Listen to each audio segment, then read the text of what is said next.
বিষ্ণুপ্রিয়া মণিপুরীর পরম্পরাগত ঐতিহ্যবাহী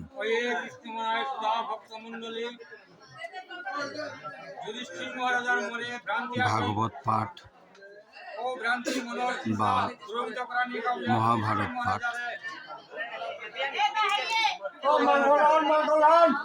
এর পাঠর যে নমুনা হান এহান পৃথিবীর অন্য কোনো সমাজে নেই। এহান হুদেলা বিষ্ণুপ্রিয়া মণিপুরী সংস্কৃতিতে বর্তমান এর সুরে গো এর ট্যাংঠা হ্যাঁ পৃথিবীর অন্য কোনো সমাজে না দেখিয়া আজিকালি এহানো বিপদগ্রস্ত লুপ্তপ্রায় অবস্থাত আছে লিরিক ঠিক করে কুরা অর্থ দে কুরা উসাদে না পেয়ার